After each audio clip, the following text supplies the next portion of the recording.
ಸತ್ಯನಾರಾಯಣ ಕಥೆಯನ್ನು ಓದುವುದು, ಅದನ್ನು ಕೇಳುವುದು ಎಷ್ಟು ಪುಣ್ಯ ಅನ್ನೋದನ್ನು ಪ್ರತಿಯೊಂದು ಸತಿ ಕತೆ ಓದೋವಾಗಲೂ ಕೇಳ್ತೀರ.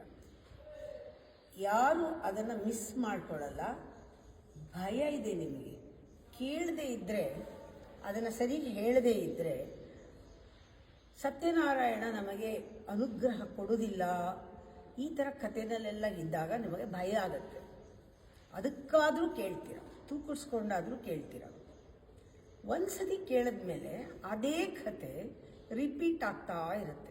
ಪ್ರತಿ ಸತಿ ಪೂಜೆ ಮಾಡುವಾಗಲೂ ಕೆಲವರು ಹೇಳ್ತಾರೆ ನಮಗೆ ಗೊತ್ತು ಏನಾಗುತ್ತೆ ಅಂತ ಆ ಕಥೆಯಲ್ಲಿ, ಅದಕ್ಕೆ ಬೋರ್ ಆಗ್ತಾ ಇದೆ. ಗೊತ್ತು ನಮಗೆ, ಅದೇ ಅದೇ ಅದೇ ಅದೇ ಇದೆ.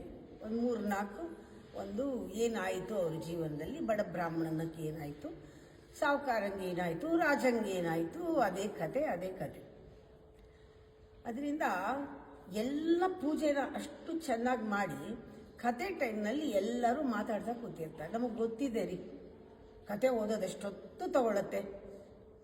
ಕತೆ ಓದೋರ್ಗೂ ಆಗ ಬೇಜಾರು, ಕತೆ ಕೇಳೋರ್ಗೂ ಬೇಜಾರು. ಈ ಥರ ಆಗಿದೆ ಈ ಒಂದು ಸಂಭ್ರಮದಲ್ಲಿ. ಕೊನೆಯಲ್ಲಿ ಬೋರು. ನಾನು ಅದನ್ನು ಗಮನಿಸ್ಬಿಟ್ಟು ಆ ಕಥೆಯನ್ನು ಸುಲಭವಾಗಿ ಅರ್ಥ ಆಗೋ ಹಾಗೆ, ಬೇಗ ಮುಗಿಯೋ ಹಾಗೆ, ಇಷ್ಟೊತ್ತು ಕೂತಿರ್ತೀರಾ, ಕತೆ ಅಷ್ಟೊತ್ತಿಗೆ ಎಲ್ಲರಿಗೂ ಎದ್ದು ಹೋಗೋಣ ಅನಿಸ್ತಾ ಇರುತ್ತೆ.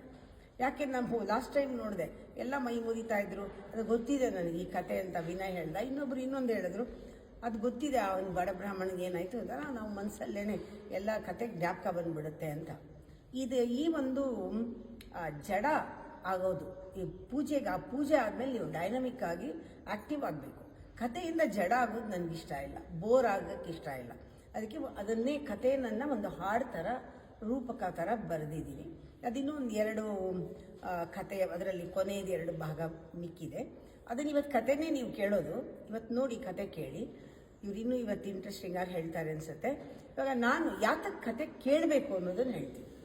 ಇದು ನನ್ನ ಅನುಭವದಲ್ಲಿ. ಇದು ಆ ಹೆಸರು ತಗೊಳ್ಳಿ, ಸತ್ಯನಾರಾಯಣ ಅಂತ. ಸತ್ಯನ ಅಂಡರ್ಲೈನ್ ಮಾಡಿ.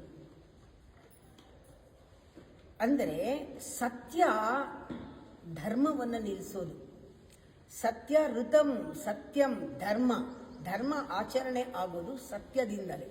ಸತ್ಯ ಋತ ಇವೆಲ್ಲನೂ ನಮ್ಮ ಎಸೆನ್ಸ್, ಎಲ್ಲದರೊಳಗಿರುವಂಥ ಅಸ್ತಿತ್ವ ಅದು.